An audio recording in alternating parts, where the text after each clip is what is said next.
Welcome to Jacket Nation Sports on YouTube as we bring you Ozark Conference Baseball here at Ole Scott Field on the campus of Lebanon High School. Today's matchup will feature the Lebanon Yellow Jackets hosting the Rolla Bulldogs in the final home game of the 2024 campaign for the Yellow Jackets. Rolla comes into the game with an 11-10 record. Jackets with a 22-10 record, coming off a tough loss on the road at Ozark on Tuesday afternoon. And the leadoff man for Rolla, Colton Petersmith, will step into the box to face the right-hander Chance Cromer, who gets the start today for the black and gold. Jackets in their black uniforms with the gold pinstripes as Petersmith first pitch swing, and catcher Gavin Smith gives it a look, and it lands down in foul territory. Smith just wasn't able to track it once he got that helmet off. Petersmith hitting .356 for the Bulldogs, while Cromer just over 21 innings pitched, posting a ERA just north of 7. No balls, one strike here as Cromer gets Petersmith to chop one, and Cromer takes it himself, and once the tag was applied, the ball came out of Cromer's glove, and that will allow Petersmith to go to second. Tough break for the Jackets to start the contest this afternoon, and the Bulldogs will have a runner on second to start this thing off.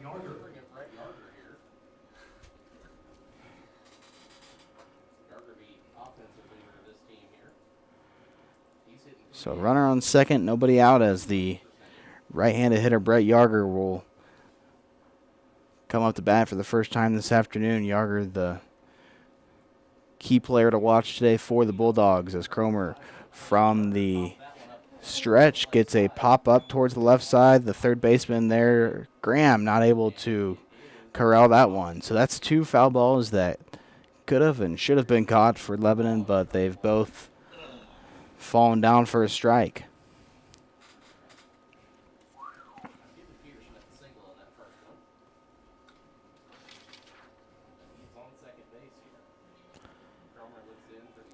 Cole Milliken normally plays third base, but will have to shift over to second with Cromer on the mound. Goes over and holds Petersmith on. Now we'll go back to his normal position as the 0-1 curveball is taken for ball one.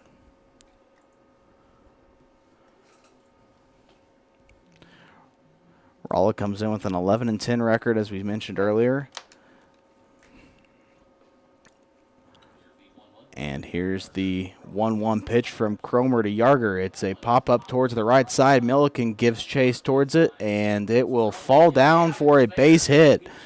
So that's sun playing a factor here early on at Ole Scott, and now the Jackets throw the ball away, and Rolla jumps on the board 1-0. Head coach Alex Weatherman not happy with the way his team has played so far through the first two batters.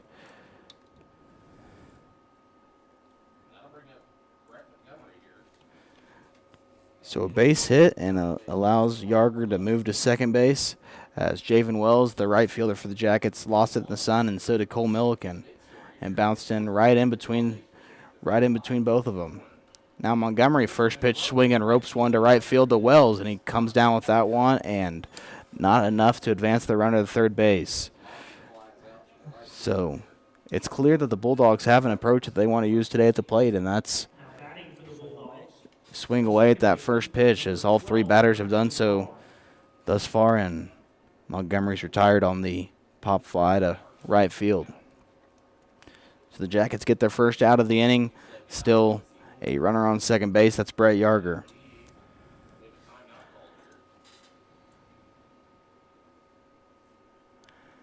Now the umpires will converse at second base as they try to get that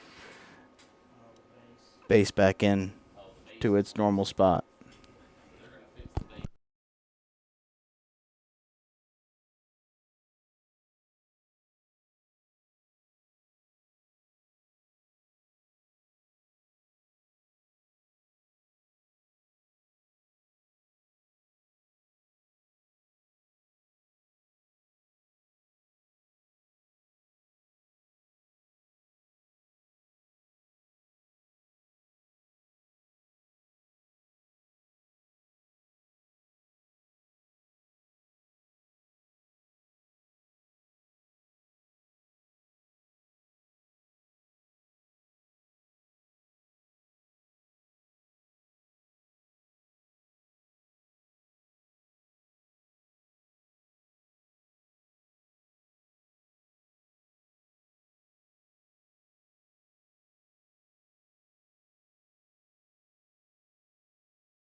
Back here at Ole Scott Field, and they got that second base taken care of, and Braxton Barr, the second baseman for Rolla, will try to drive in Yarger from second base. One out, a 1-0 Rolla lead, and the first pitch a little bit inside, almost hit Barr for ball one.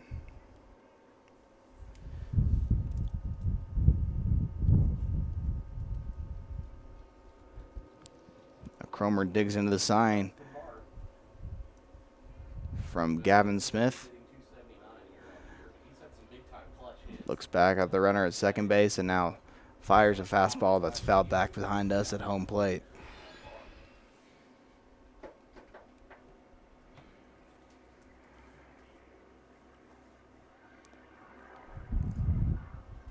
So the sun playing a huge factor early on for the Jackets defensively. A couple balls have been lost up there already, and we'll see if they can make adjustments to that, as that one is a check swing called a strike by the home plate umpire. Good breaking ball there from Chance, and full Barr and got him to go around.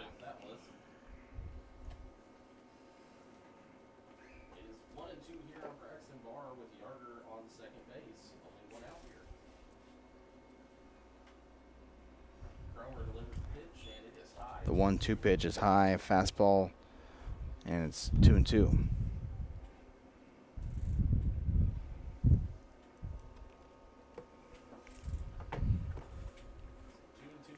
Cromer not much of a strikeout pitcher, so we'll rely on that Yellow Jacket defense to take care of it behind him. Now the 2-2 delivery. Good breaking ball, and he got Barr to swing through it, and out number 2.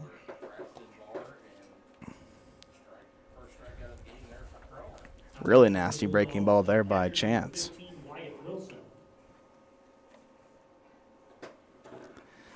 So if the Yellow Jackets can strand Yarger at second base, that would be a huge win for the black and gold.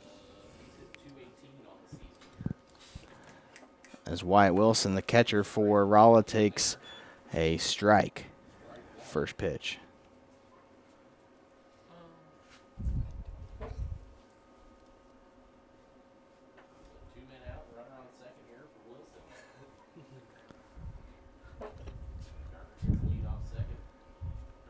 Cromer checks back in on that runner at second base, and now will bring the 0-1 pitch, and that curveball working for Chance here early on. Up in the count, 0-2. Jackets will go with a different look on the lineup card. They'll have Cole Milliken, Chance Cromer, and Gavin Smith due up in the bottom of the first inning. Usually Smith has stuck to that leadoff spot these last few years, and Alex Weatherman looking to change some things up here late in the season.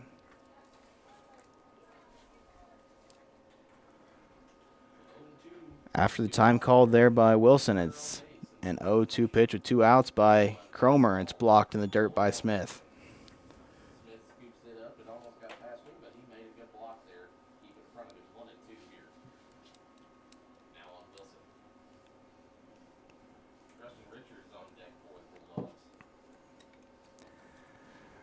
Roll up 1-0 here in the top of the first inning. 1 ball, 2 strikes, 2 outs. Here's the delivery from Cromer. Another swing and a miss. So 2 strikeouts in the inning for Cromer. The Jackets get out of the jam with just 1 run allowed.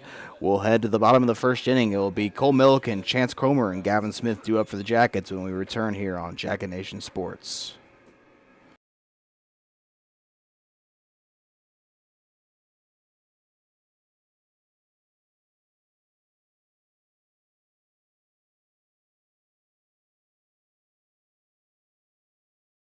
Hey, let me tell you the secret successful businesses already know. It's all about branding. Get recognized and get results. Results advertising logos everything you can logo, like apparel, hats, mugs, signs, and banners. Branding your business is what Results Advertising does. Getting your name out there and on anything branding your business. The secret is Results Advertising in Lebanon at resultsadv.com and 417-533-7741. At Heritage Bank of the Ozarks, we are committed to our neighbors. Your local dollars are invested in our local communities. with local lenders and local decisions. Because at Heritage Bank, we are neighbors serving neighbors.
Logan Shivers gets the call today for the Rolla Bulldogs as Cole Milliken ropes that one to the second baseman Braxton Barr, and his counterpart retires him for out number one. Hard hit ball there by Milliken, but nothing to show for it as he is the first out of the bottom of the first inning. So now Cromer will come up to face Shivers, who got Milliken the line out there, and a first pitch fastball to the back there for Cromer.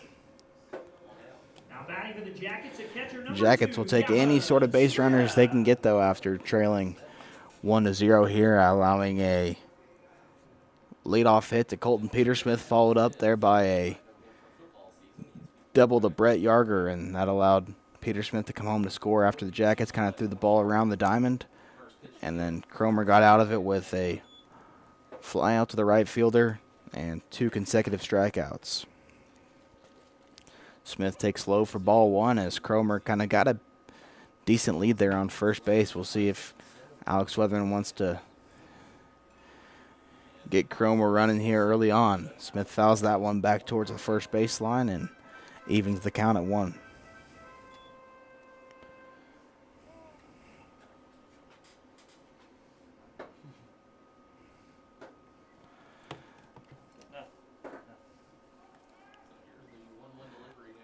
Now Shivers, the kick and the throw, and it's a slider that misses way outside for ball 2.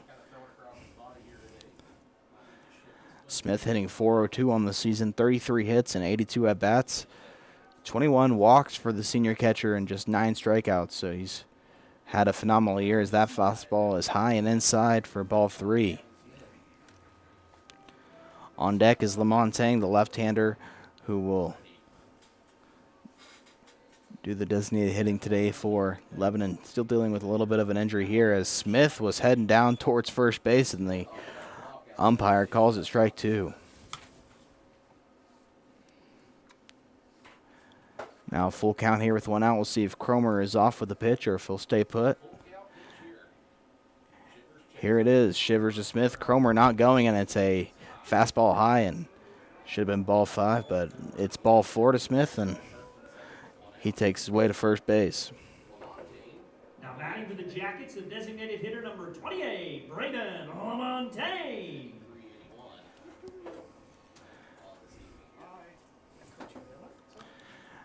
So Braden Lamontagne, the DH today for Lebanon, comes up to bat here as the catcher Wyatt Wilson will make his way out to the pitcher's mound, and we will take a short break here as catcher comes back and probably just wanted to make sure that they had their signs right. Looks like they got tangled up a few times on those.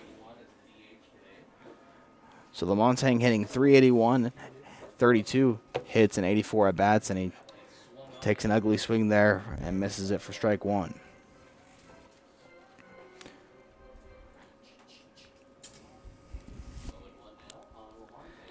Here's the 0-1 pitch from Shivers to Lamontagne. It's another fastball high, 1-1.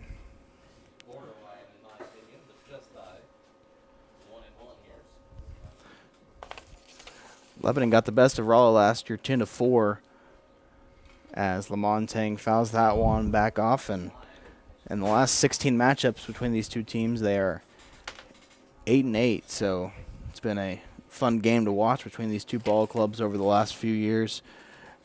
And the final meeting as members of the Ozark Conference, as it's a 1-2 pitch upcoming from Shivers to Lamontagne. It's a slider that crosses the plate at the last second there, and Lamontagne goes down looking. Now batting for the Jackets is center fielder number 16, Cole Dustin. 23rd strikeout of the season now for Shivers, and now with 2 outs, the Jackets will go to the bench for a pinch runner. I believe that's Evan Ogle, who will come run for Gavin Smith.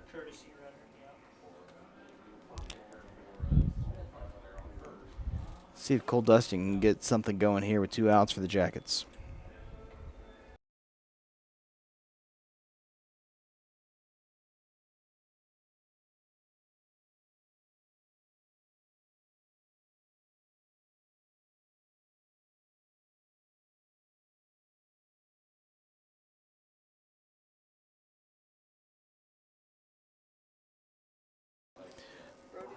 The sophomore Brody Shoemaker will also come on to pinch run, as that one almost got Dustin on the inside, but just a ball. So Ogle running at first, Shoemaker running at second, with the Jackets trailing 1-0 here in the bottom half of the first. Now Dustin swings through a fastball for strike 1.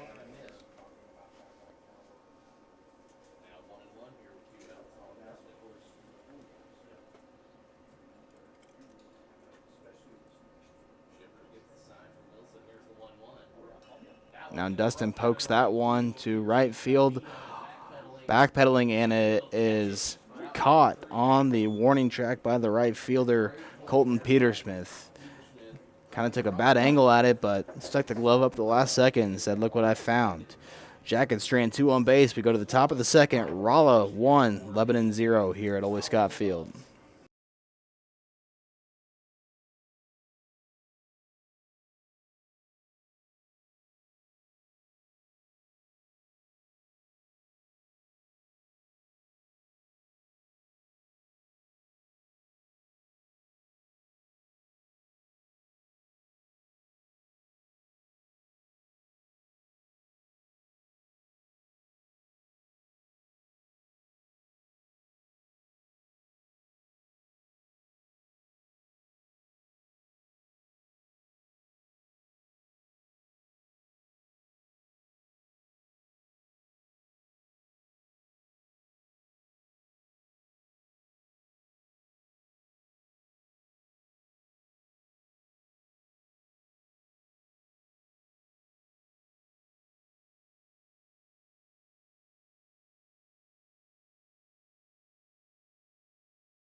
Back here at Ole Scott Field, Trustin Richards, the hitter for Rolla, the first baseman, takes strike 1 from Chance Cromer.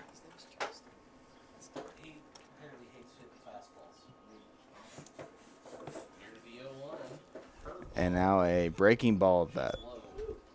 Thought that was a good pitch there by Cromer, but the umpire calls it a ball.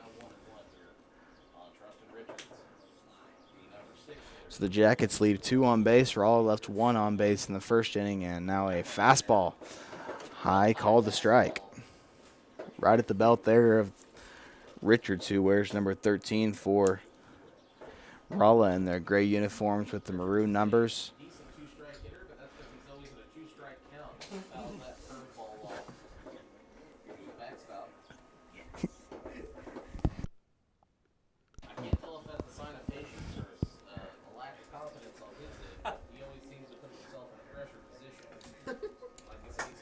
Now Cromer up in the count 1-2 to Richards, and it's high 2-2.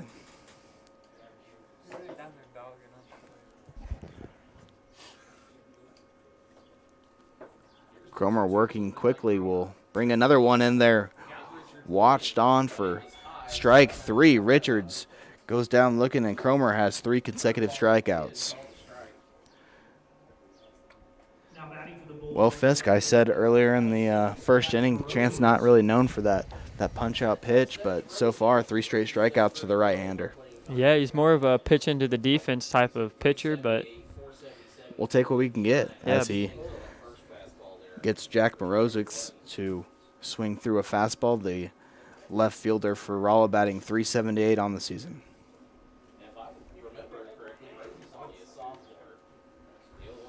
Another one right there on the outside corner. Smith tried to frame it, but the umpire will say it's a little bit too far outside, and it's a 1-1 count here on Jack Morozic.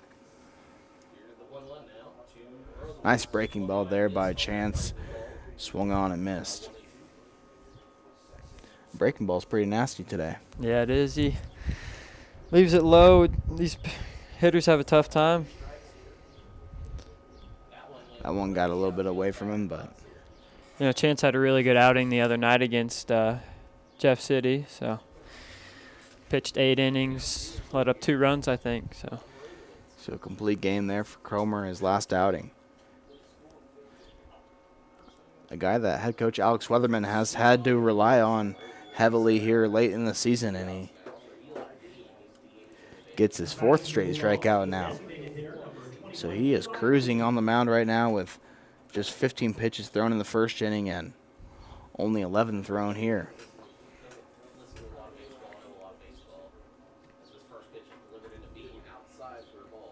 Eli Bean, the DH for Rolla, will come up with 2 outs to try to get something sparked here for the Bulldogs.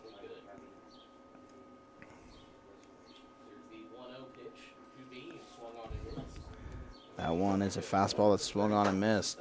74 degrees here in Laclede County. Got a wind gust towards right field about 15 miles per hour. That one was a ball low.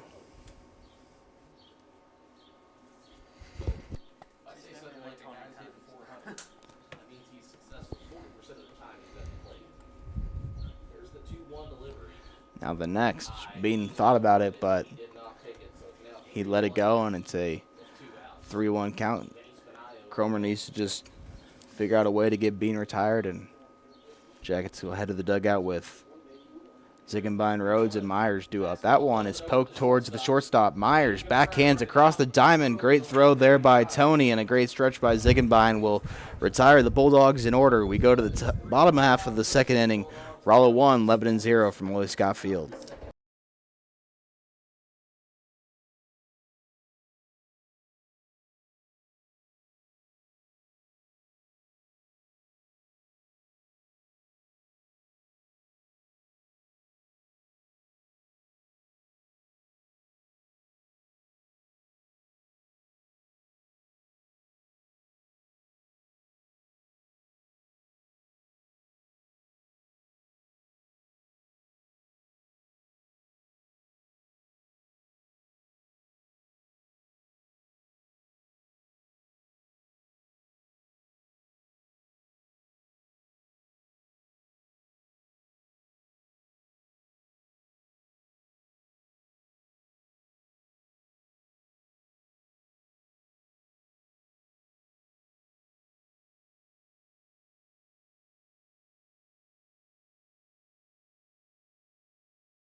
Josh Ziegenbein first pitch swinging on the pitch from Logan Shivers, and it makes Yarger scoop back a couple of steps and hauls it down in his glove for out number 1. So 1 pitch, 1 out for the right-hander Logan Shivers.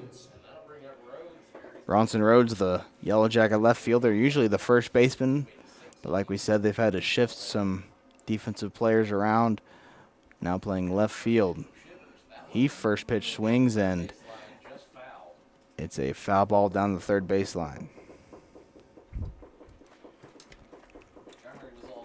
Rhodes hitting .284 on the year, 1 home run, and 4 triples to his name as well. Now Rhodes swings and misses through that one, and it's an 0-2 count.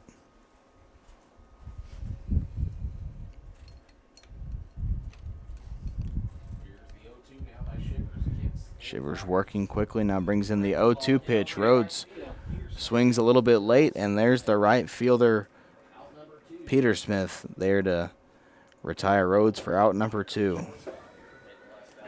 Jackets putting some decent contact on the ball here early, but nothing to show for it as the first 2 batters are quickly retired on just 4 pitches. Fun fact, I've been carrying around this annual Ozarks baseball preview all season, and this is the first game I've actually gotten to use it. Myers steps back and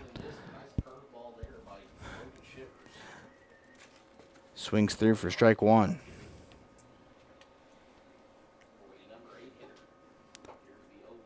But next, Myers watches it for strike number 2.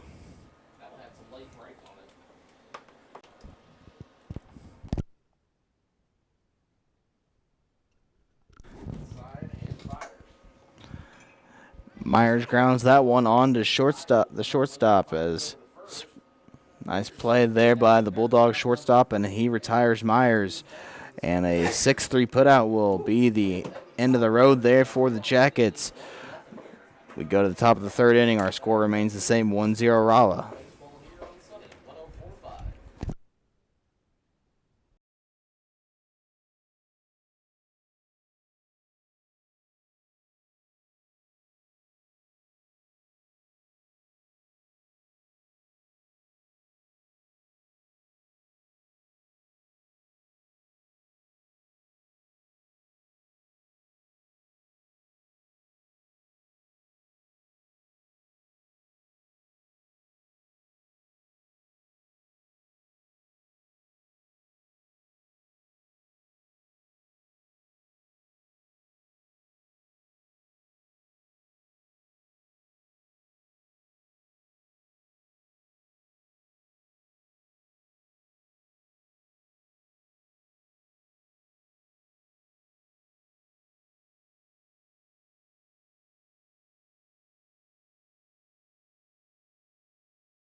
The 9-hole hitter, Vinny Spinano, is retired on the first pitch as he pops one up, and Cole Milliken tracks it down in his glove.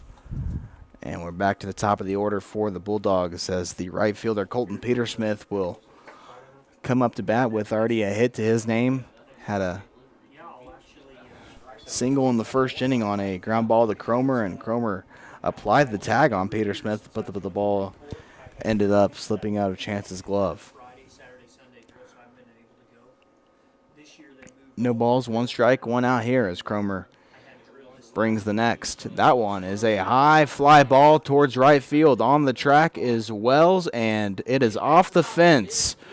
So Petersmith is heading towards third base now and will slide into third with a triple. Not much Wells could do about that one. I thought it was gone off the sound of the bat, but it goes off the wall, and Peter Smith has the second hit of the day for a one-out triple. Nice job by Wells to quickly react to that ball and get into the infield as fast as he could. Jackets will bring the corners in now with the middle infield playing at normal depth. This one to Yarger is a little bit outside for ball one. So the Jackets finding themselves here in some trouble in the top of the third. Already down 1-0 with Peter Smith on third base, and now Yarger will watch another breaking ball, and it's 2-0.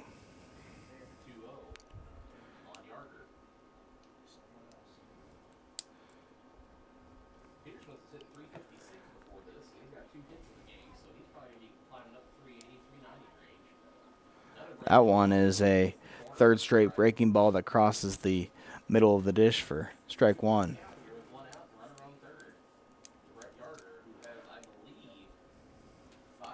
Yarger hitting .380 on the 2024 campaign here and looking to do some more damage. Already a single in the top of the first inning as well.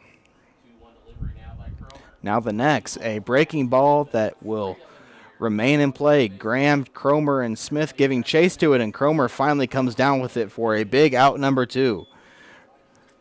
Got the best hitter in the Raw lineup to pop out into foul territory. And you can tell Cromer used his shortstop abilities there to come off the bump and track of that one. That was almost a major league type pop-up. 2 outs now as the third baseman, left-handed hitter Brett Montgomery will try to get the runner home here, and he grounds it to second base. Sliding play by Milliken. He throws it across the diamond to first, and Ziegenbein didn't stretch far enough there, and Montgomery beats out the infield single. So an RBI single for Brett Montgomery makes the score 2-0. Great play there by Milliken, who made a diving slide to his right and got up and immediately fired it over to Ziegenbein at first, but the stretch not in time as Montgomery legs it out.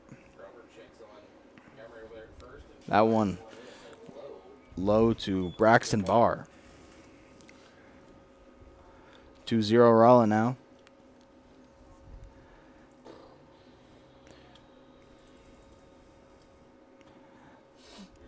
As Barr awaits the 1-0 pitch, and it's in another changeup that is in the dirt.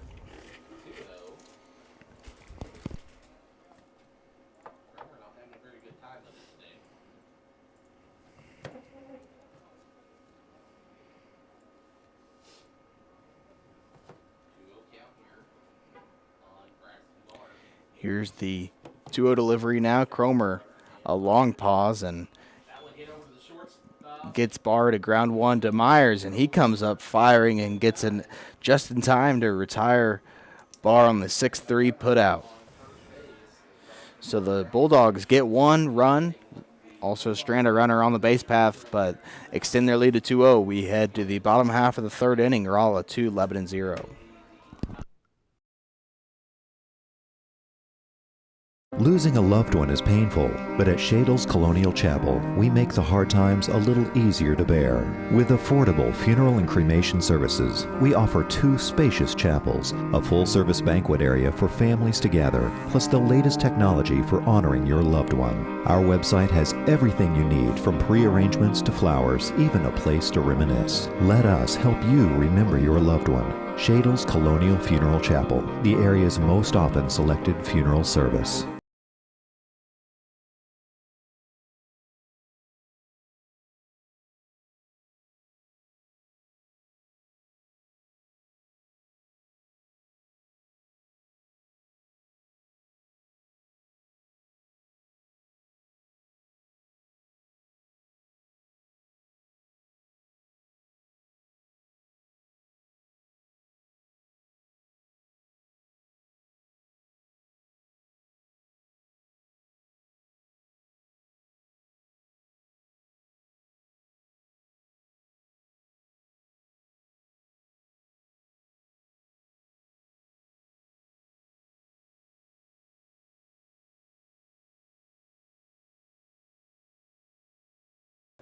Hoyt Honey will lead us off here in the bottom half of the third inning.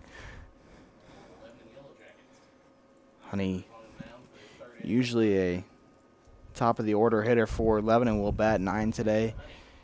And first pitch swinging there, fouls one off towards the on deck circle towards the first baseline. So Logan Shivers pitching with confidence through the first 2 innings. We'll see if he can continue to do so here. Honey swings through that fastball, and it's quickly 0-2.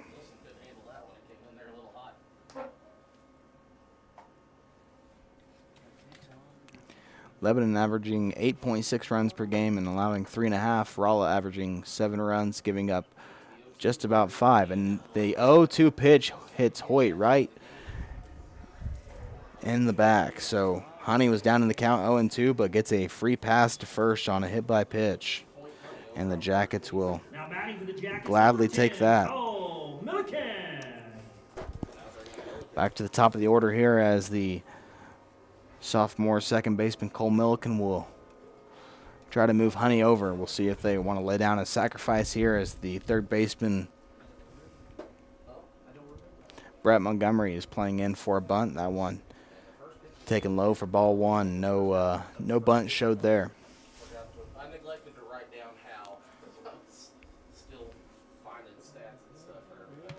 Honey gets a small lead at first base. Now Shivers from the stretch brings one into Milliken. It's a chopper towards the shortstop. Takes a tough bounce there and not enough time to get Milliken at first, but they do get the lead runner at second base.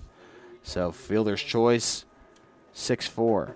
Now batting for the Jackets, number 8, Chance Cromer. First out of the inning for the Bulldogs, and now Chance Cromer will come up to face his counterpart, Logan Shivers.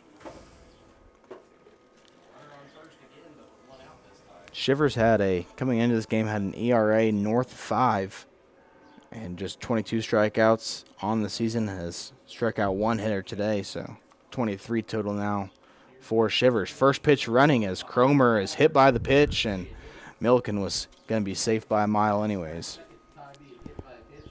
That was the second time Cromer's been hit today. Both at bats, he's advanced to first on a hit by pitch. Thanks for that fun fact of the day there by Fisk Miller. Jackets, number 2, Gavin Smith. First and second now for the Jackets, and Gavin Smith a chance to break out of a little bit of a slump. He is hitting just below 400 now, and normally a gap-to-gap hitter, and the Jackets could use something like that here as Smith takes a ball low. The Jackets have a chance to do some rallying here in the bottom half of the third.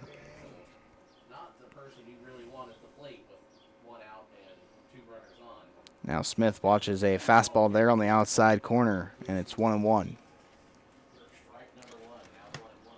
Smith going with no batting gloves this at bat, trying to maybe just find a way to get on base any way he can. Now Smith will launch a fly ball into center field, and Yarger is playing in there perfectly, and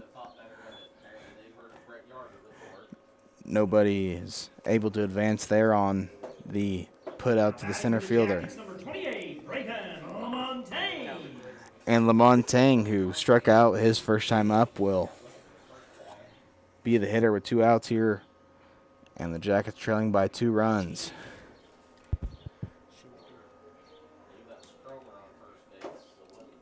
Brody Shoemaker into the game again to run for Chance Cromer. So runners on first and second now, as Milliken's on second, Shoemaker on first, and it's a fastball too far outside.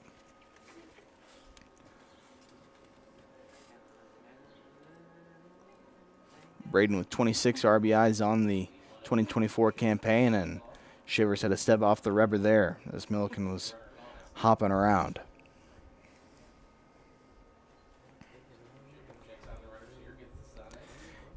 Here's the next. And it's a 2-0 count.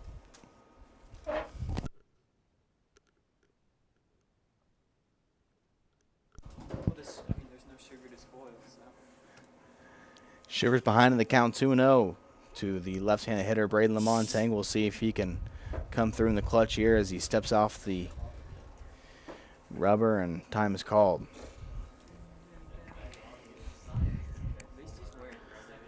First and second, 2 outs. Lamontang will bloop one towards the left field line, and the third baseman not able to come down with it, as that was Montgomery who kind of got a late read on it and unable to corral it. So see if the Jackets can make the Bulldogs pay.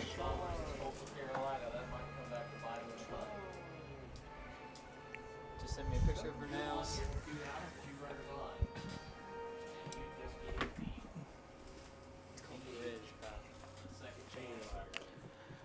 Shivers looks into the catcher's sign as Lamontang will chop that one up to the catcher, and there is Wyatt Wilson on to make the catch behind home plate. So Lamontang leaves 2 runners on, and we go to the top of the 4th inning, Jackets trailing 2-0. It's a beautiful morning, Scotty, and we have an early game today. That injured list, it's getting longer by the minute. Not to mention, there's apparently a nasty virus sweeping through the locker room. Yeah, but these players, they're in good hands. All of them need to feel their best this season, Scotty. Yes, they do, Jack, because this team is on track to win it all this year. Every day, Mercy's team is ready to take care of yours, bringing you the care you need now. Find out all the ways to access Mercy at mercynow.net.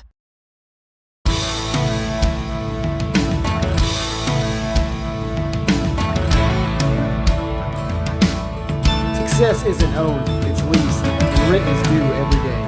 The harder you work, the harder it is to lose. Success, nothing less. Win the day. Shine bright on senior night. Bring the heat. Team is everything. Leave it all on the field.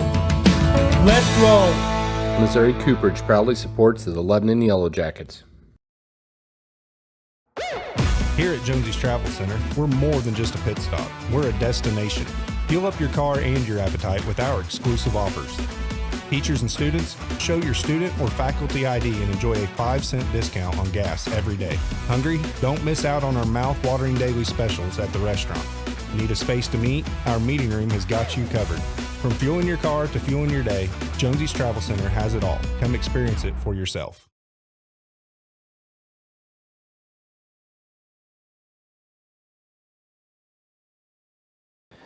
The catcher, Wyatt Wilson, is the first man up to the plate for the Rolla Bulldogs as we enter the top of the 4th inning. The Bulldogs clinging on to a 2-0 lead here as Cromer falls behind in the count 2-0.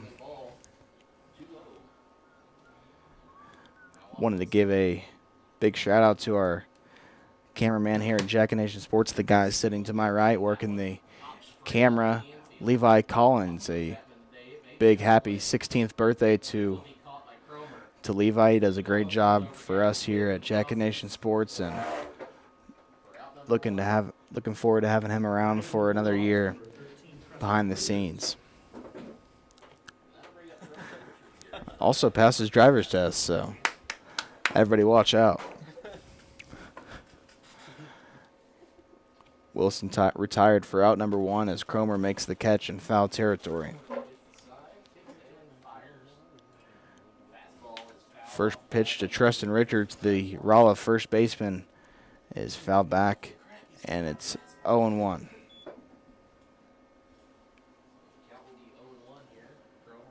The next breaking ball is hit on to Hoyt Honey in right field. He shields the sun from his eyes and corrals it in his glove, and it's 2 down, 2 out. Now batting for the Bulldogs, number 27, Jack Morozowitz. That'll bring up Rosie. Rosie went 4 for 4 against the Cap City Cavaliers the other night. I was hoping that momentum would carry over to this game. Also want to wish Lebanon junior Ethan Mustard the best of luck at the Michigan State Golf Tournament on Monday and Tuesday at Meadow Lake Acres Country Club in New Bloomfield. He'll compete for a Class 5 individual state title for the Lebanon boys golf team. Also, good luck to Ethan Fisher and Connor Magruder, who qualified for state tennis in doubles, and they'll compete on May, I believe it's the 17th or 16th and 17th, next Thursday and Friday in Springfield. So Postseason coming up quickly here for spring sports. Jackets will find out their fate for the district seeds over the weekend. I'm going to guess it's a slurve because it breaks pretty late. Here's the 2-2 pitch, swung on and missed. So 3 up, 3 down for Rolla there in the top of the fourth. Jackets will try to get some runs on the board when we come back here on Jacket Nation Sports.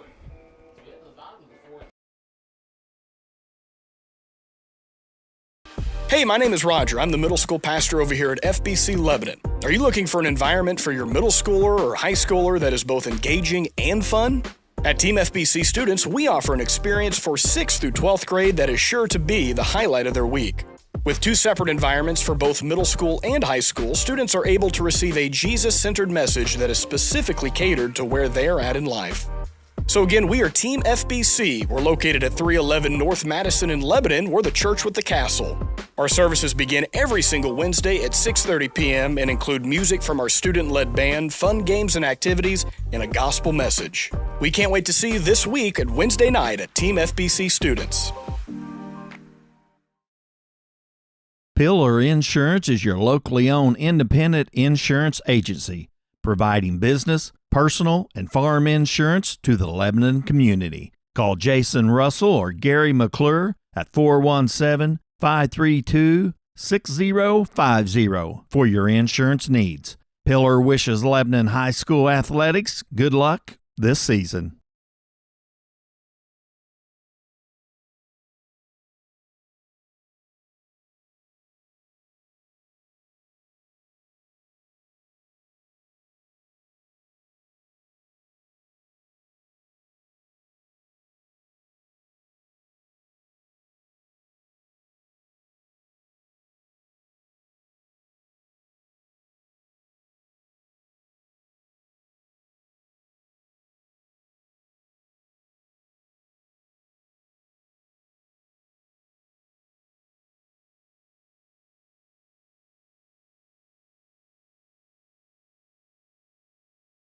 Ball 1 to the leadoff man, Cole Dustin for LHS here in the bottom of the fourth. I'd be remiss not to mention a huge congrats to the Lebanon High School bass fishing team, as another great tournament for them at Table Rock Lake over the weekend.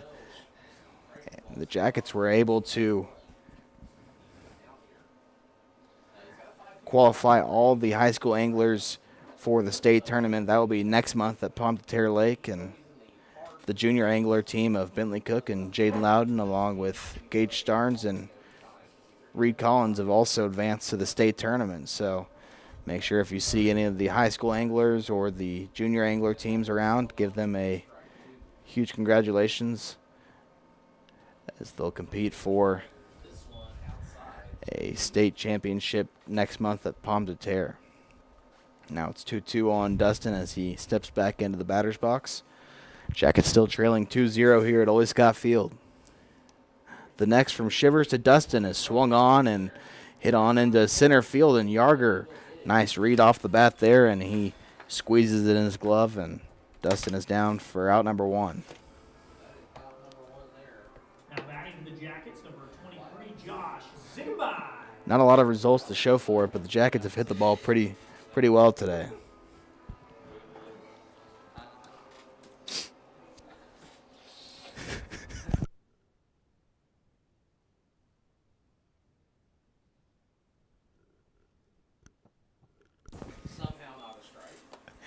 Josh Ziggenbein, the Lebanon first baseman, takes ball 1 on a breaking ball low in the dirt.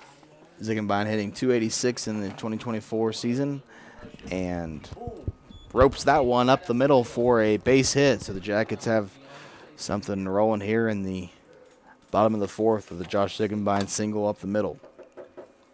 Now batting for the Jackets, number 3, Bronson Rose. First hit of the day for Lebanon. They've had two hit batters, and Gavin Smith walked.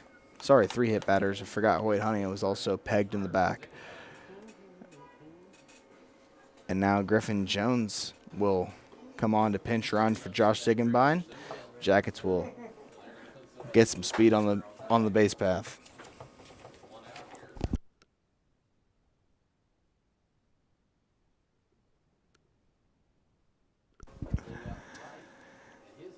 So Bronson Rhodes, who flew out to the Rolla right fielder his first time up, will look for some revenge here, and that one almost got away there from the catcher Wyatt Wilson, but makes a pretty good stop, and it's 1 ball, no strikes on the Yellow Jacket left fielder Bronson Rhodes. Jones with a pretty small lead at first, would be surprised to see him run. That one got Rhodes right on the wrist, and that's always a scary situation, and that's the 4th time that a Yellow Jacket's been plunked. Now batting for the Jackets, number 18, Tony Myers. I guess he figures this is probably his last time ever playing Lebanon, so he wants to leave him something to remember it by. I guess bruises are a good memento. Tony Myers, the Lebanon shortstop, will try to do something that the Yellow Jackets have failed to do today, and that's score a run, and won't be on this one as Myers pops one up to first, and Trustin Richards puts it away. First pitch swinging for Myers, and he popped one up about 60 feet. Jackets, number 1, Hoy Honey.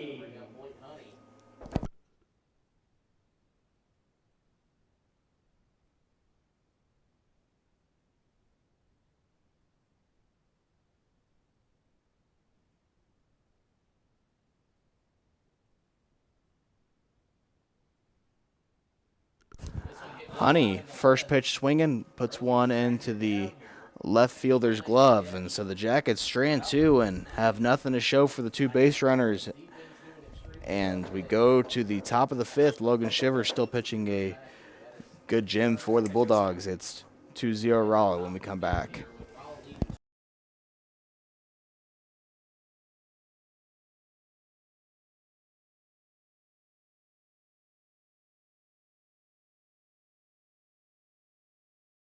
Led by licensed family nurse practitioner Jaysha Connor. Ginger Wellness offers a comprehensive range of services to support your health goals. Here at Ginger Wellness, you can experience personalized medical weight loss programs, receive expert health coaching, invigorating vitamin infusions, rejuvenating Botox treatments, or even enjoy a relaxing massage. Call 417-322-6460 to embark on your path to well-being, or visit us at our new location at 1229 Deidre Drive for transformative and holistic approach to health at Ginger Wellness today. Ginger Wellness is a proud sponsor of Jacket Nation Sports and Lebanon High School Athletics.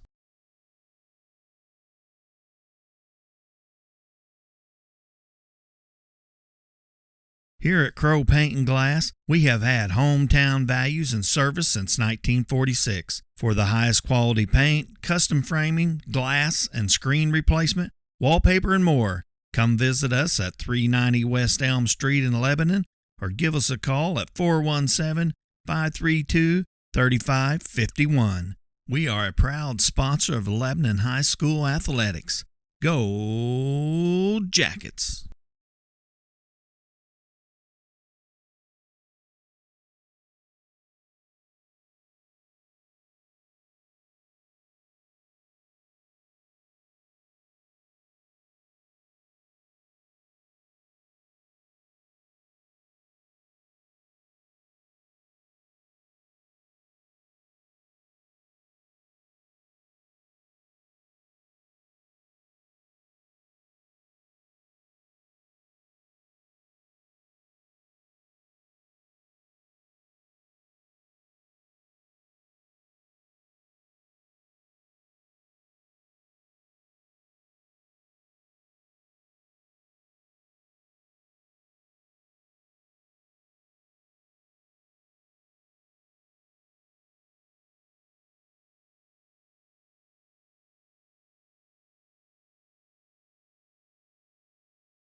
Vinny Spinaio up for the Bulldogs as Eli Bean reaches on the air by Bronson Rhodes in left field, and a ball that Rhodes should have caught kind of knuckled down in on him and hit off the side of his glove. Luckily, Bean was kind of trotting out of the box, or he would have been on second with a double.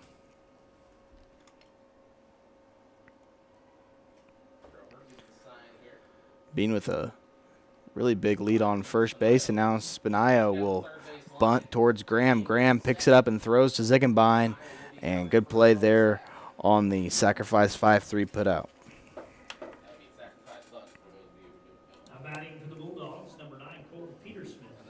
It does advance the runner to second base, but the Jackets get to record the first out of the inning as the Bulldogs will move it to the top of the order with Colton Petersmith, who already has a single and a triple to his name today.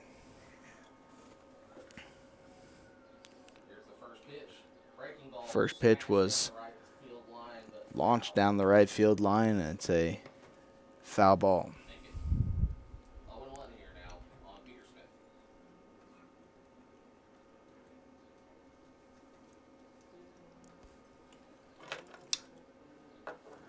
Petersmith batting from the left side as Cromer will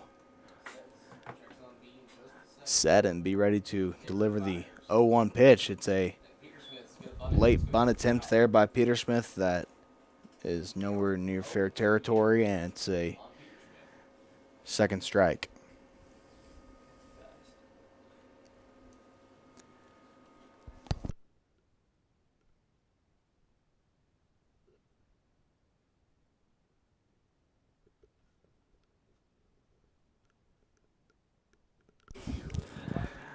So no balls, 2 strikes. The leadoff hitter for Rolla, Colton Petersmith. A breaking ball that goes up the middle, right past Cromer's glove and past the outstretched Milliken. So an RBI single and the third hit of the day for Colton Petersmith.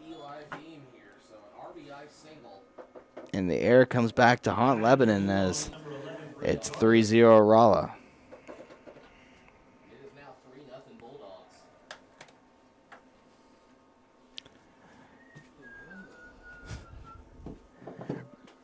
And it brings in the most dangerous hitter in the Rolla lineup, Brett Yarger.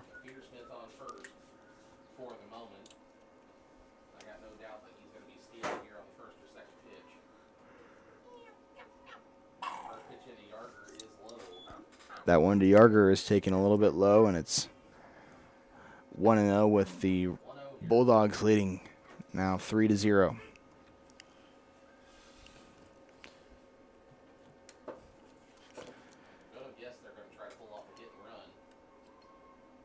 And there goes Petersmith, and Smith not able to corral it in his glove, so Petersmith in without a throw.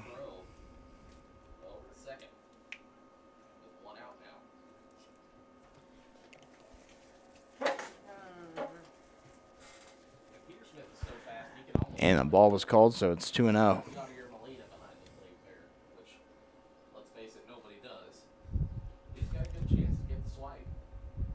Now the next, Yarger ropes one into the left field gap, and the stolen base pays off for the Bulldogs as Yarger's in with a double, and he kind of slid in pretty late there. But nonetheless, a RBI double for Yarger makes the score 4-0. Batting for the Bulldogs, number 5, Brett Montgomery. Now Brett Montgomery will come up and look to add on to this lead. Bulldogs starting to figure out Cromer a little bit the third time through.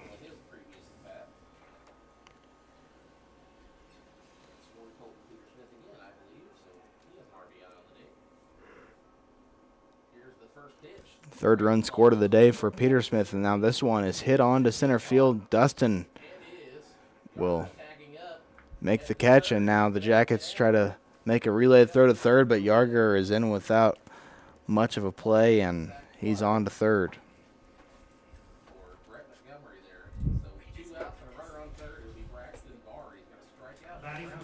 Two outs here as the second baseman Braxton Barr will hit.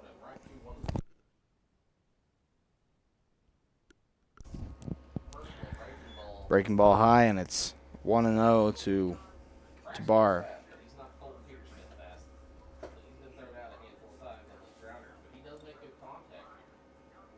Now the next is a high fastball swung on and missed.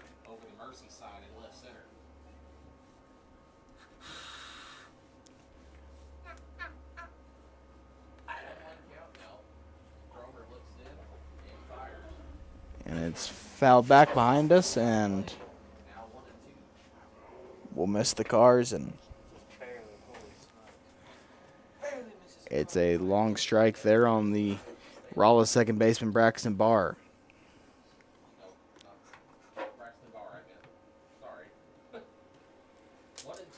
Now the next from Cromer. Barr kind of pokes that one towards Milliken, and he takes a couple steps back and puts it away for out number 3. So Rolla scores 2 and now lead 4-0. We go to the bottom half of the 5th. We'll be back after this on Jack and Nation Sports.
Top of the order up for LHS here is Cole Milliken will take a slider that crosses late, and it's 0-1 to Cole.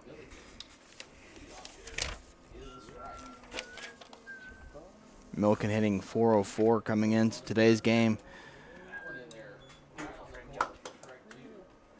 0 for 2 today, though, and is quickly behind 0-2. Now the next from Shivers to Milliken is a rope into center field, but on to make the catch is Brett Yarger. Some tough outs today for Lebanon. They've put some decent barrels on balls, but Brett Yarger has been there to make the play every single time. Cromer will hit now with 1 out and nobody on. Breaking ball swung on there by Cromer and missed.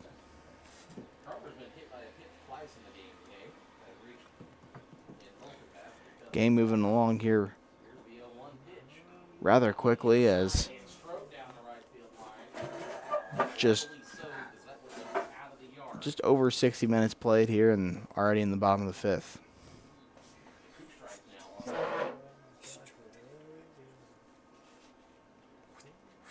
No balls, 2 strikes to Cromer. Spoils it as that one goes through the net. And luckily nobody was sitting over there.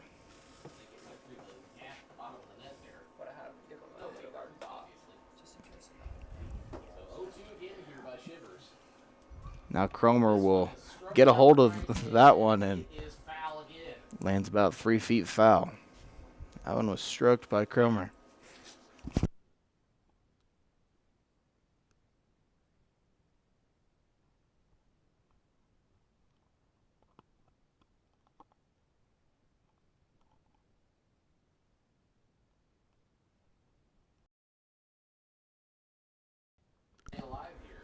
Cromer back into the box, down no balls and 2 strikes. We'll live to see another pitch here. Fastball just missed off the outside corner.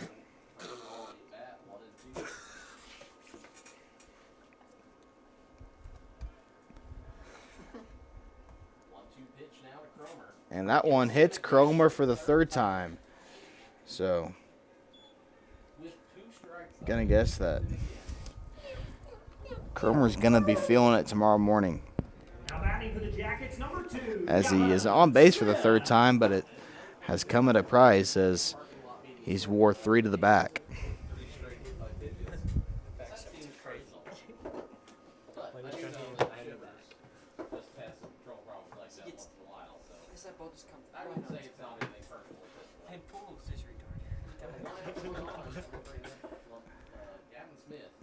Smith swings at a fastball in the dirt for strike number 1 as Cromer got a decent hop there. Thought he might be heading towards second.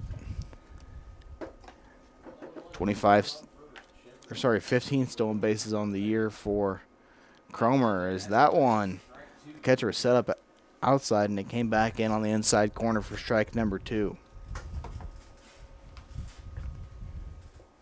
So no balls, 2 strikes to the senior catcher Gavin Smith. Logan Shivers brings it. It's a slider that Smith barely gets a piece of and fouls it back.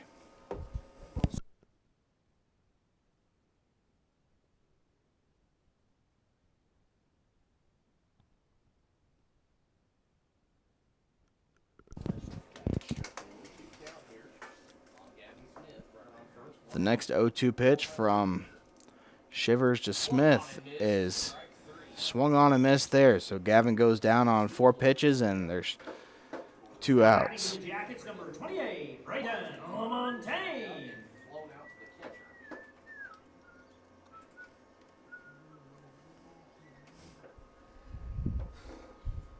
So Lamontagne will come hit here, and it's a fastball for ball 1. Lamontagne has struck out and popped out to the catcher. And that one is a bloop hit, and the hit and run works to perfection for the Jackets as that one gets Cromer to move from first to third, and he's in with the head first slide. Runners on the corners for the Jackets now, something doing with 2 outs here in the bottom half of the 5th. Now batting for the Jackets, number 16, Cole Dustin. So blue pit there for Lamontagne will do enough there to get Cromer over to third.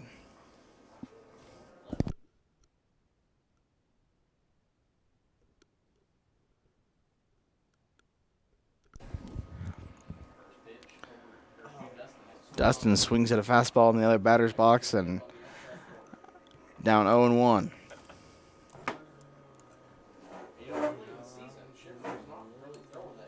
Hitting .326 coming into today's game. 2 home runs on the year for the senior outfielder and pitcher. And that one roped towards second on a hop. Barr plays it and throws it over to Richards, and the Jackets strand the runners on the corners. 4-0 Rolla. Go to the top of the 6th here on Jacket Nation Sports. We'll be back right after this.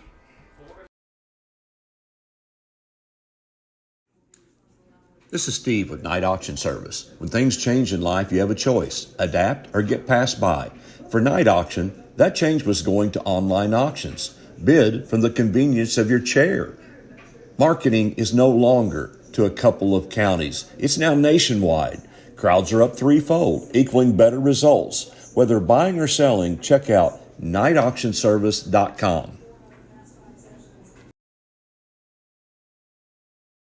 Whether you need a routine maintenance check or an emergency repair on a heating or cooling unit, we are available to handle all of your heating, cooling, and ventilation needs. We continually strive to exceed expectations by ensuring that each client receives the very best service.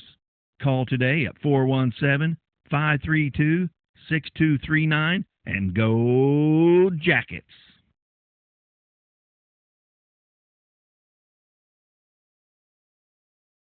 If you're looking for a new home, an investment property, or to explore the area, Century 21 will help you find exactly what you're looking for. Since 1971, Century 21 Real Estate has set the standard in the real estate business. So when it comes to your home, never settle. Move with the relentless agents of the Century 21 brand on your side. Century 21 is a proud sponsor of Jacket Nation Sports and Lebanon High School Athletics.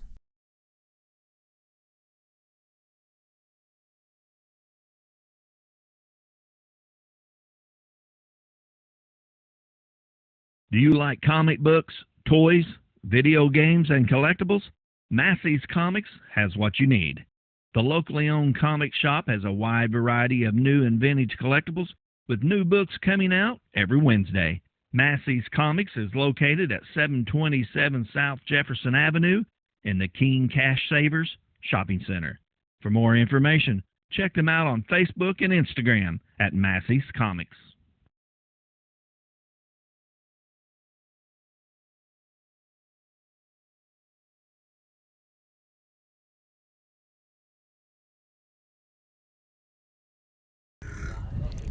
Back here at Ole Scott Field as Wyatt Wilson watches strike two. Chance Cromer back on for his 6th inning of work. It's 4-0 Rolla. Now the next is a breaking ball too far outside, and it's 2-2.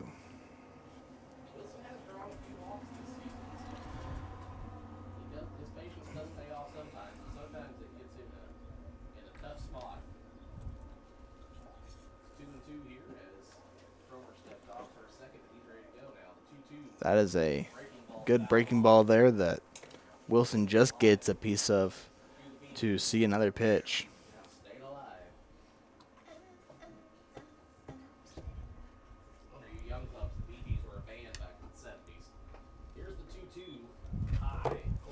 And that fastball is too high, and it's a full count now.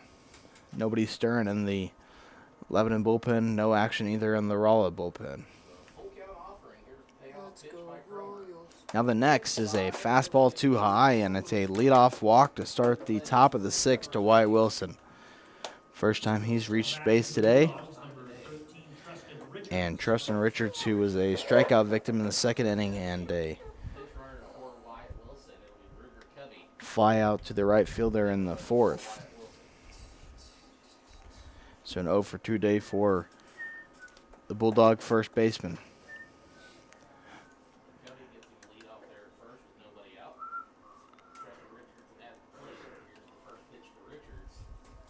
First pitch is too low and inside, and it's 1-0. Lebanon will face Camdenton tomorrow at Rolla High School, as the next is fouled off to the screen.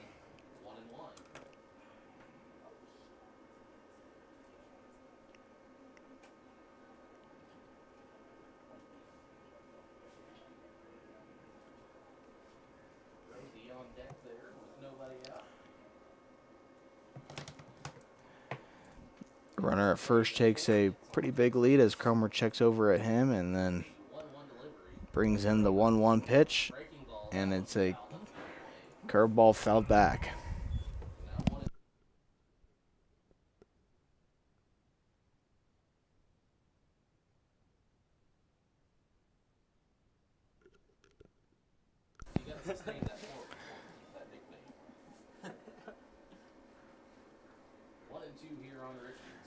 And now a check over there by Cromer. Ziggenbein corrals that one, and no play over at first.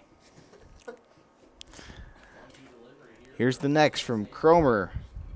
Grounded towards the left side, and we'll do it again.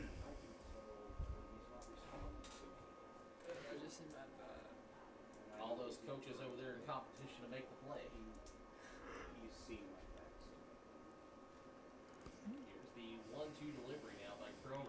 Richards hitting .333 on the year. We'll see another pitch here from the righty Cromer, and now he calls for time as Cromer taking too long there on the pitcher's mound.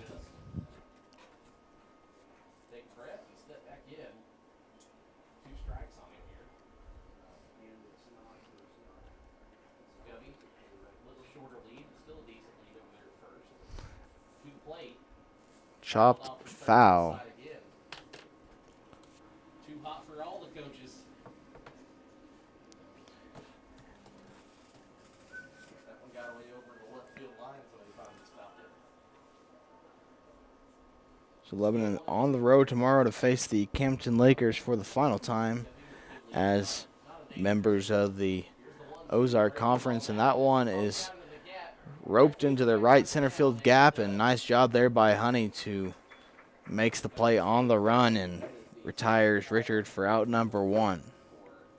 Thought that ball was going to get in the gap, but Hoyt made a good jump initially off the sound of the bat and put it in his glove for out number 1. We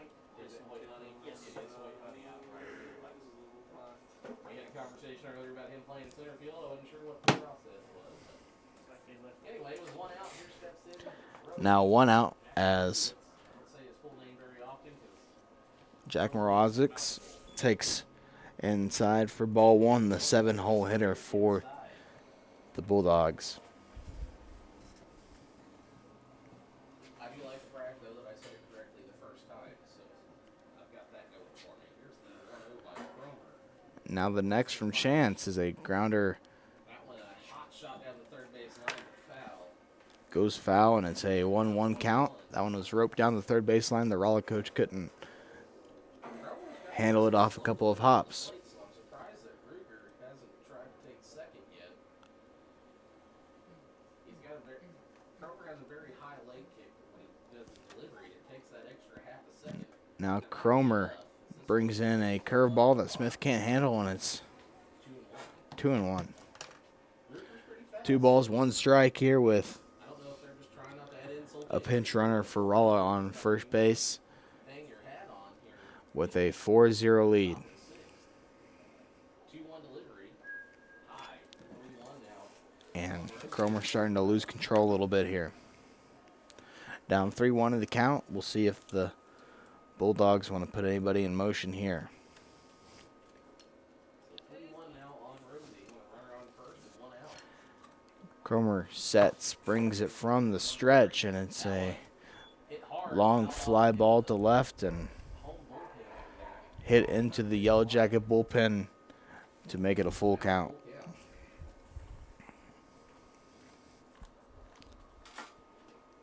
Throw in all these foul balls. Getting back to the umpire here.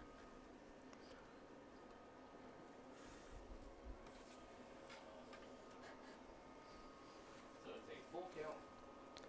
Full count delivery from Cromer to the left fielder, Jack Morozic.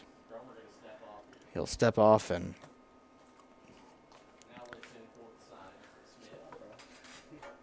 what? The full count delivery is popped up behind us and hits a car and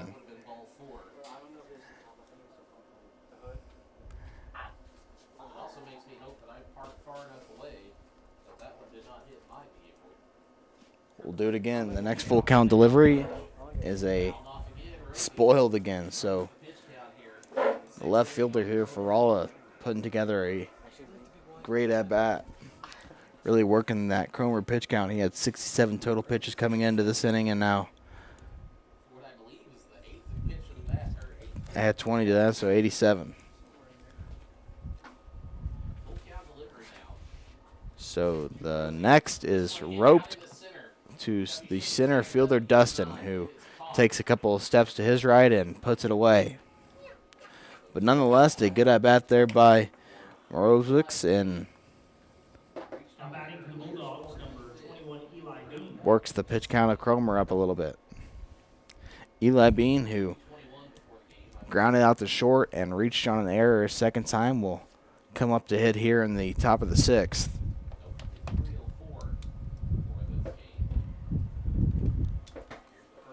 First pitch he sees is swung on and is a long foul ball down the left field line.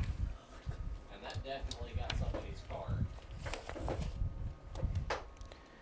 So Cromer doing a good job of getting ahead in counts. Just some unfortunate bounces that went against him today, and the Jackets haven't been able to get anything going offensively at the plate either. Checked on the right The next is a breaking ball that looked like it crossed the dish for a strike, but called the ball.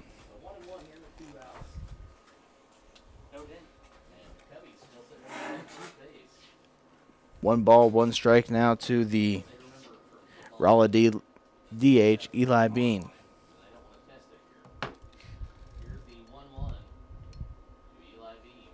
Cromer takes his time on the mound and now throws a fastball that clips the outside part of the zone, and it's 1-2.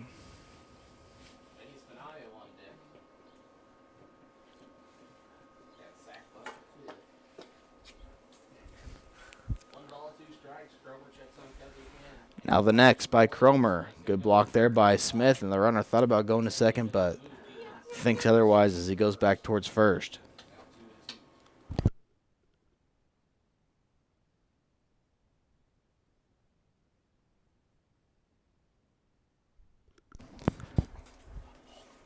Two balls, two strikes, two outs with a runner on first base for Rolla here. Eli being the DH, looking to get on base for the first time today, and it's a fastball called strike 3 on the outside corner. And Cromer will potentially end his day with a strikeout. We'll see if Lebanon can get the bats going here as we move to the bottom half of the 6th inning. Rolla 4, Lebanon 0 here on Jacket Nation Sports.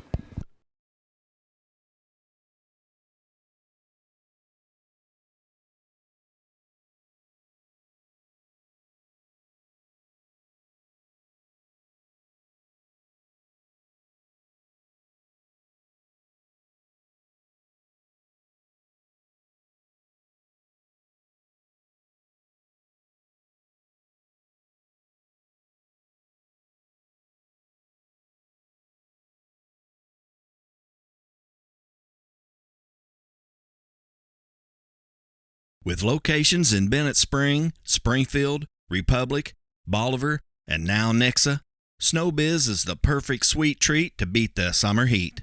SnowBiz offers authentic Hawaiian-style shave ice with 50-plus true-to-life, unbeatable flavors. While most stands are seasonal, they now offer a year-round location at their SnowBiz Plus shop inside 14 Mill Market in Nixa, Missouri, as they proudly serve their classic shave ice treats and Ice Cream Factory's delicious ice cream and so much more. Swing on by to check them out soon. Go Jackets! Some people are just obsessed with their lawns. They'd cut their grass with a pair of scissors if they could. Thanks to Gravely, they don't have to. You see, Gravely makes not only the best built and most comfortable lawnmowers, but they also leave your house looking like a doggone country club. So whether you're a commercial landscaper wanting the best or just a perfectionist homeowner, you can't do better than a Gravely.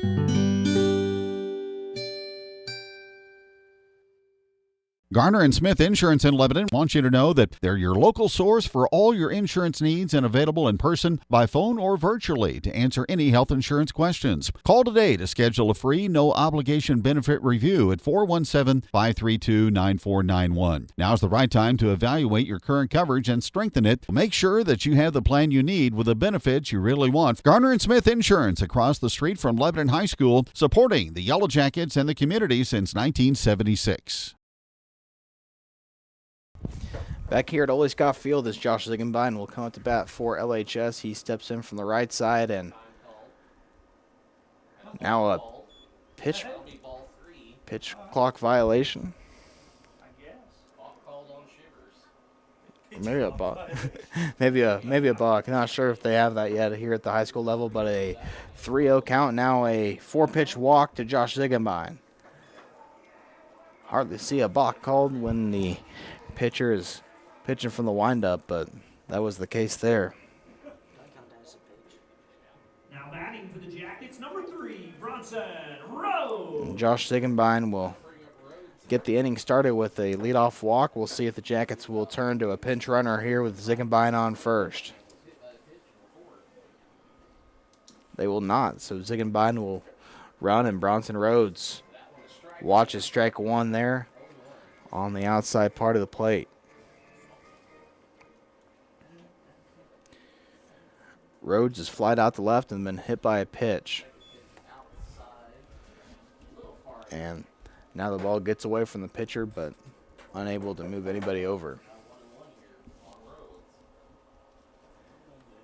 So the sixth man in the lineup, Josh Ziegenbein, took a walk to start the inning, and now the 7-hole hitter, Bronson Rhodes, will try to move him over as he takes a ball a little bit too far outside. Jackets just need to chip away a little bit and not try to get all 4 runs back at once. If they can get 1 or 2 here, they'll feel pretty good about their chances of entering the bottom of the 7th. And a slider crosses the heart of the plate there, and it's 2-2. The starter jacket is. Oh, I put him in here. I love the starter jacket. Rhodes fouls it off towards the third base line and will stay alive here on a 2-2 count.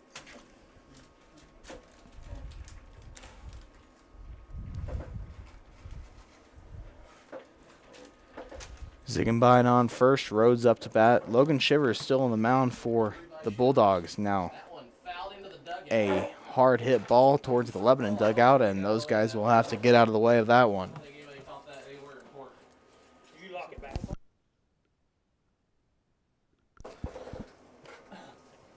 2 balls, 2 strikes.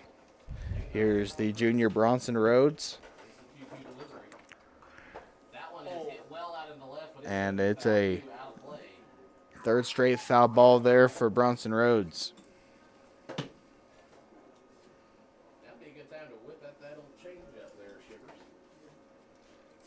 As I started to say earlier, I talked to him about using it more. He's like, well, it's not very good. And I said, well, you have to use it to get used to it.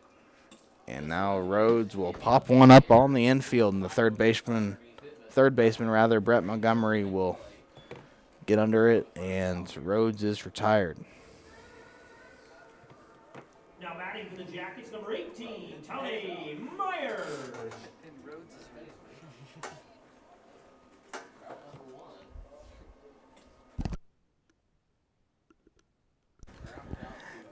Now Tony Myers will come up here. He grounded out to the shortstop his first time and then popped up to the first baseman.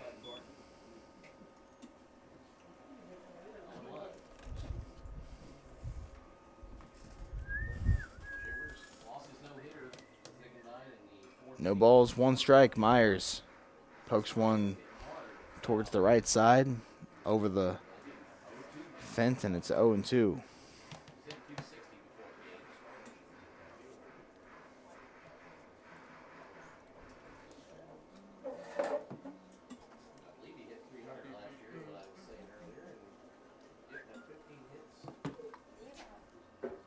No balls, 2 strikes to the junior, Tony Myers.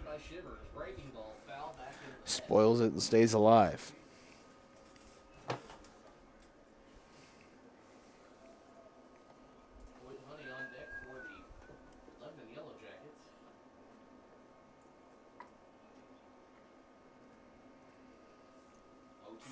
And now Myers will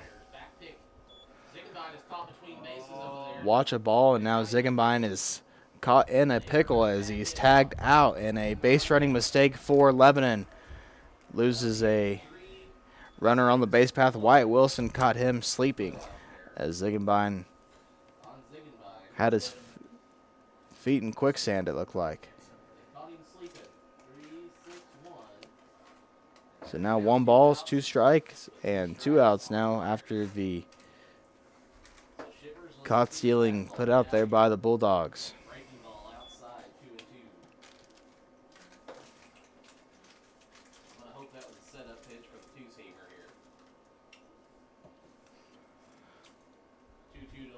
The next from Shivers is a breaking ball that almost got a piece of Myers, but just misses him to make it a full count. And now the Jackets could have had a full count with a runner on first, but now we'll just try to get Myers on base to extend the inning. Shivers puts one in the dirt for ball 4. So a walk there to Myers, and it will extend the inning to Hoyt Honey.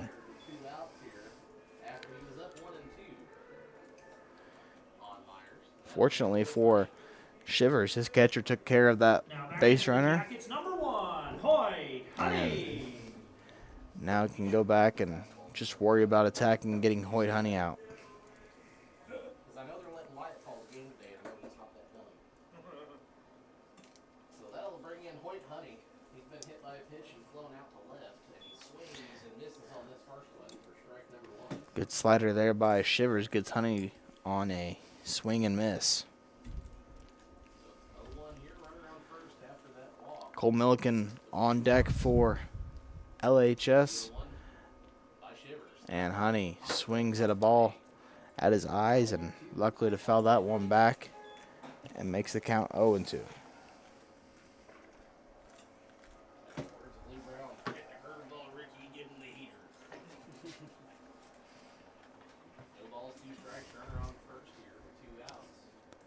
No balls, 2 strikes to the senior, Hoyt Honey. Chopped towards third and just a little bit foul. He's got a beat on it. He was waiting on it.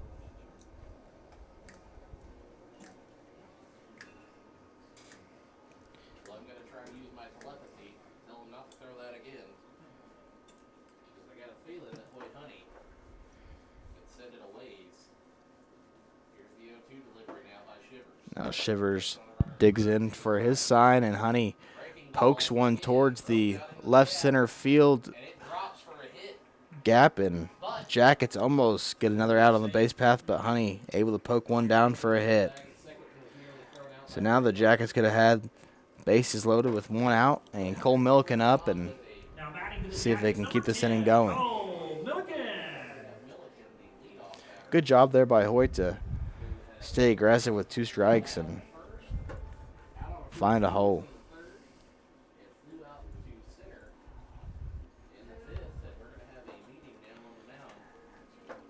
So the Rolla manager rises from the dugout. We'll see if that's the end of the road for Logan Shivers.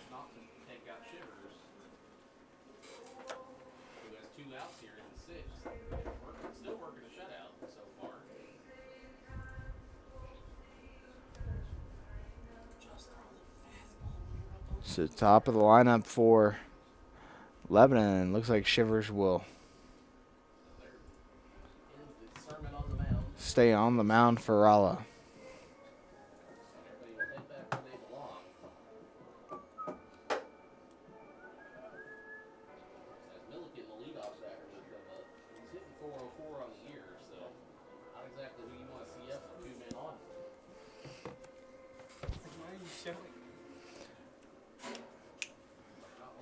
Milliken a chance to keep this inning going and takes a ball from Shivers.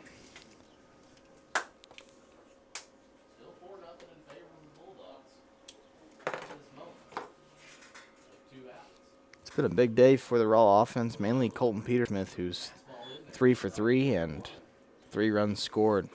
Brett Yarger with 2 hits also. We'll see them up in the bottom of the 9th, or bottom of the 7th, or top of the 7th rather. It'll be the 9-1 and 2 hitters for Rolla. And now Wilson can't stop that one, and it's to the backstop, and both runners move up 90 feet.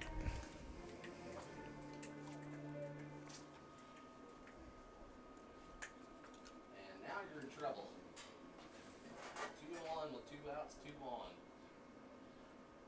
Here's the pitch outside. That one too far outside, 3-1 to Milliken. And Shivers, who was 1 strike away from having the 3rd out, is now threatening to walk the bases loaded.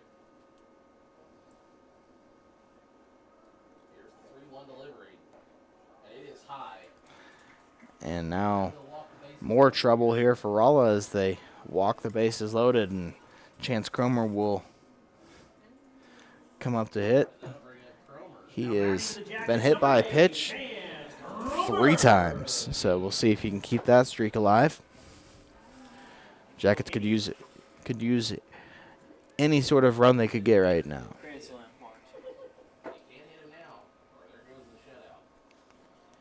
First pitch to Cromer, high and outside. More than likely will be the last batter that Shivers gets here, as he works from the windup. Now the 0-1 delivery to Cromer on the outside part of the paint, and whistled in there for a strike.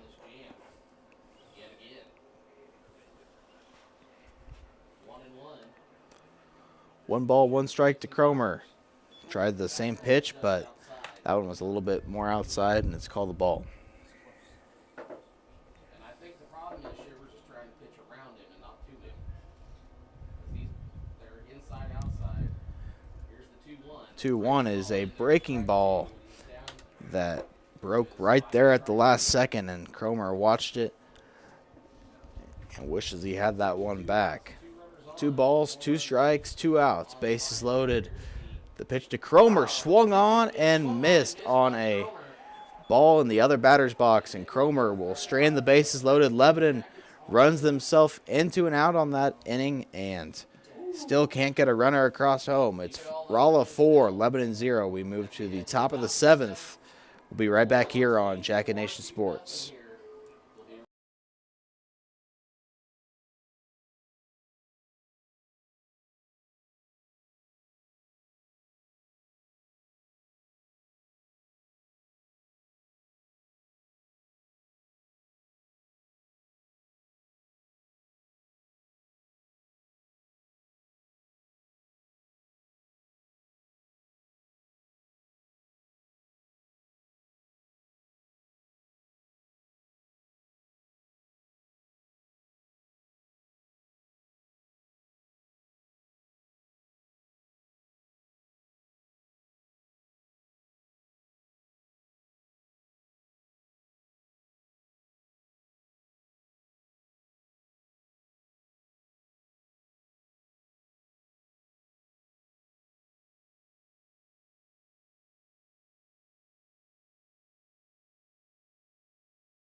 Caden Reedy will be the pinch hitter for Rolla here in the top of the 7th. Cromer still on the mound, so we'll get to finish this one out more than likely, or at least start this inning as the Jackets start to get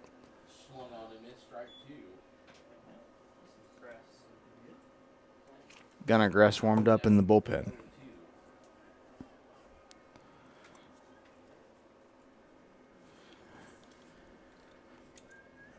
Reedy swings at 3 straight pitches and strikes out. And that will move us back up to the top of the lineup. And it's the right fielder, Colton Petersmith, who has had a game to remember.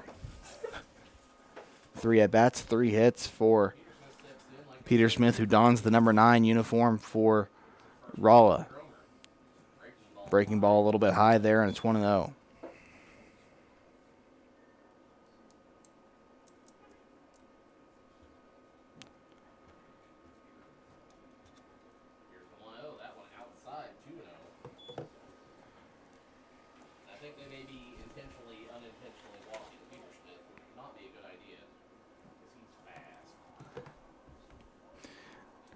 Petersmith up in the count, 2-0. That one is a fastball on the inside corner for strike 1.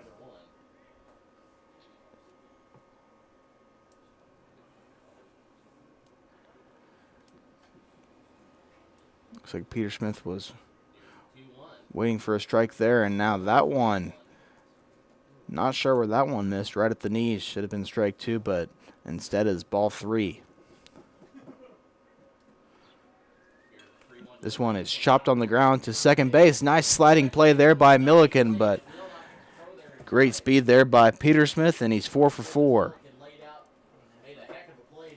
One of the better games I can remember here at Ole Scott Field for Colton Petersmith, sorry, and he continues to stay hot here as Isaac Arthur will come out into the pitching mound, and we'll see if that will be it, and I believe that is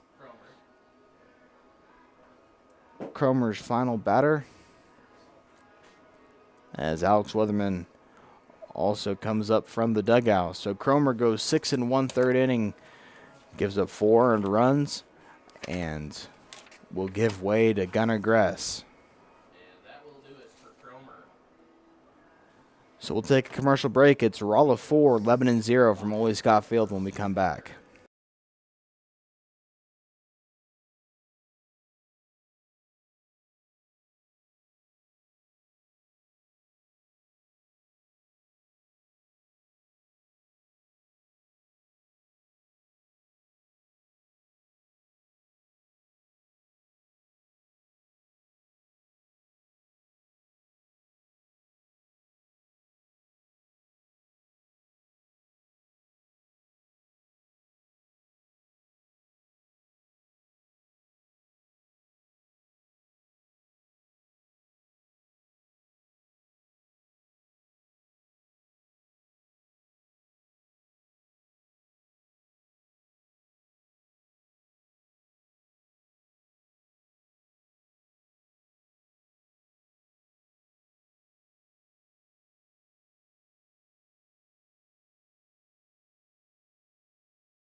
So Tony Myers will be on the mound for Lebanon to try to finish out this 7th inning. Myers moves from shortstop to the pitcher's mound as Cromer will go back to his normal home in the 6 hole.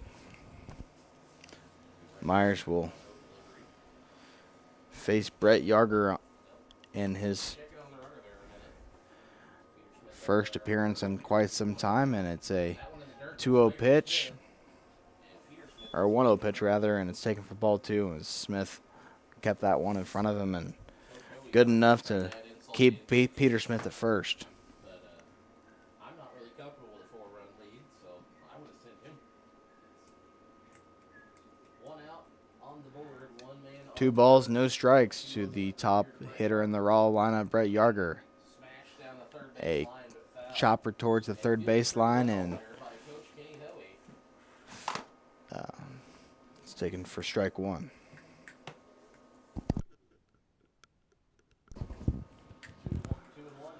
Two balls, 1 strike. Peter Smith takes a pretty big lead at first base. Myers looks over at him a couple times, and now he's off with the pitch as Yarger puts one into the air, and that one will just get over that netting and be a long foul ball. Good work by our cameraman and our birthday boy, Levi Collins.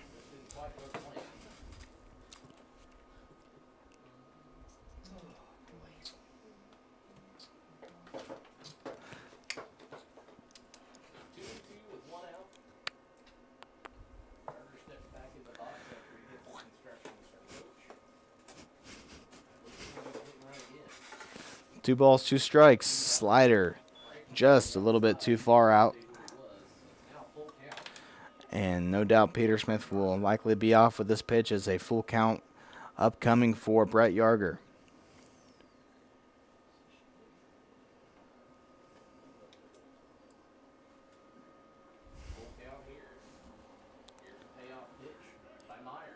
Runner off, and it's low in the dirt, so a full count walk.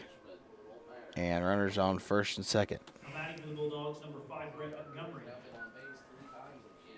Brett Montgomery will hit now for Rolla. So 1 run in the first for the Bulldogs, 1 run in the third, and then 2 runs in the 5th has been their scoring thus far this afternoon. It's Montgomery here, the third baseman. Waits on a pitch from the junior Tony Myers. See if Dean can get himself out of this jam. Ball a little bit low to Montgomery.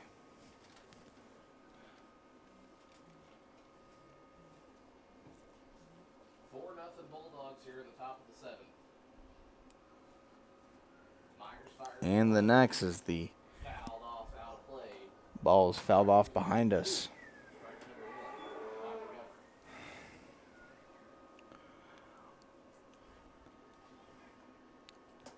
Jackets will be on the road to face Camdenton at Rolla High School tomorrow.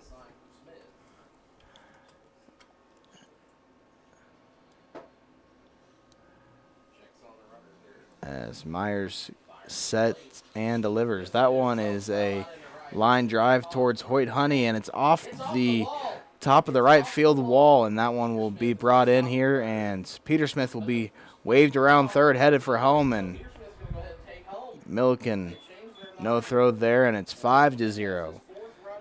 So Montgomery lines one off the right field fence for a long single, but manages to drive in Peter Smith, who scores his fourth run, and it's 5-0 Rolla. One out hit there. I'm not going to give an RBI because he did not score on the hit. He scored on the throw. A little different. Gardner is now on second. Monty on first for Braxton. So an RBI there from Brent Montgomery. Strikeout, a ground out, and a flyout. And Braxton Barr, the Rolla second baseman, fouls it off for strike one.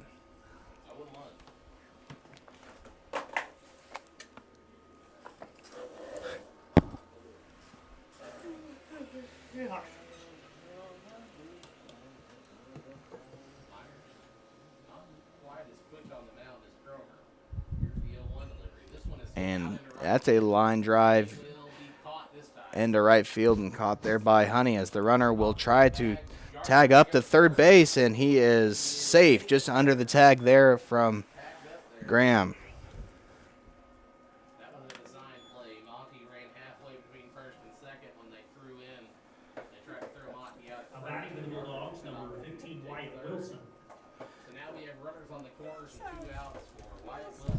So Wyatt Wilson, the Rolla catcher, will have a chance to do some damage here with runners on the corner.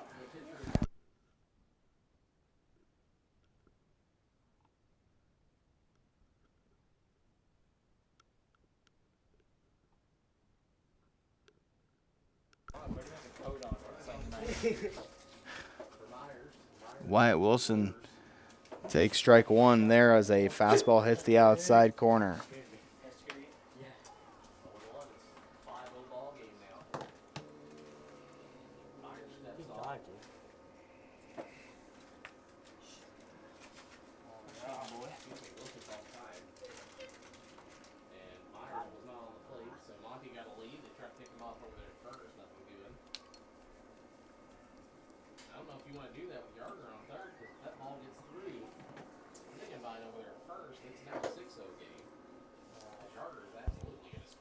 So no balls, 1 strike to Wyatt Wilson. Tony Myers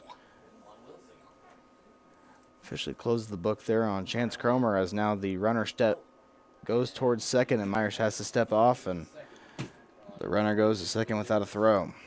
So a design play there by the Bulldogs to try to get that runner home from third, but they just give up the base. Wilson puts one into right field. Honey on the track will make the catch, and that will be out number 3. So the Jackets will need to put their rally caps on here and hopefully get a few runs across to extend this game. It's Rolla 5, Lebanon 0. We go to the bottom half of the 7th.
Gavin Smith will look to get the rally started for Lebanon, taking 2 straight balls as Logan Shivers will try to finish his gym that he's thrown on the mound this afternoon here. 5-0 Rolla. Gavin Smith will watch a strike across the heart of the plate.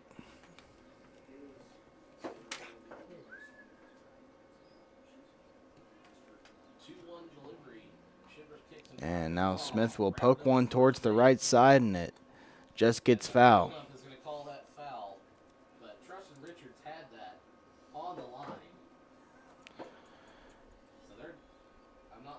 2 balls, 2 strikes to Gavin Smith.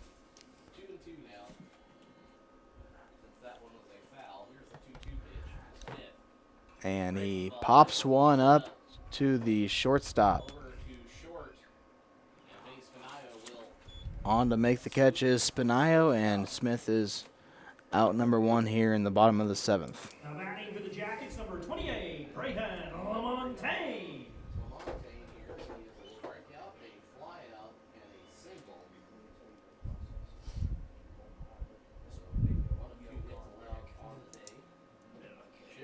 Lamontagne watches a breaking ball,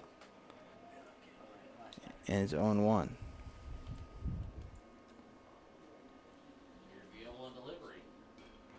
Chopped on the ground towards second. On to make the play is Barr, and Lamontagne let up right there before first base. Looks like he could have been able to beat that one out, but he slowed down before he got to first, and it's a 4-3 put out. Now batting for the Jackets, number 44, Nolan Milliken. Cole Dustin will be pinch hit for here by Nolan Milliken.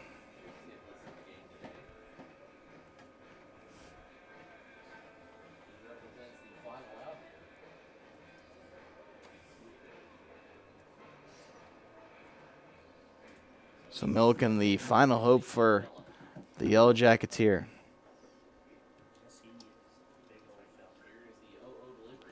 And that one is too far outside.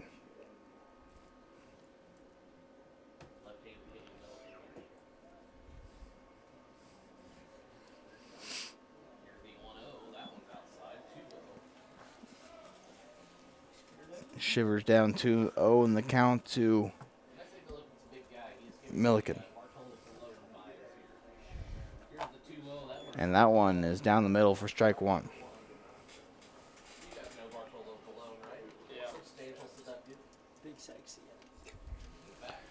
Two balls, 1 strike to Milliken. Too far outside. It's 3-1 now.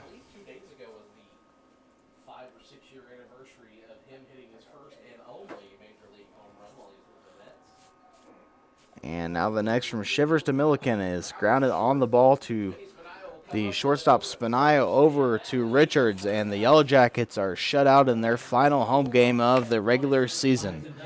The final score is Rolla 5, Lebanon 0.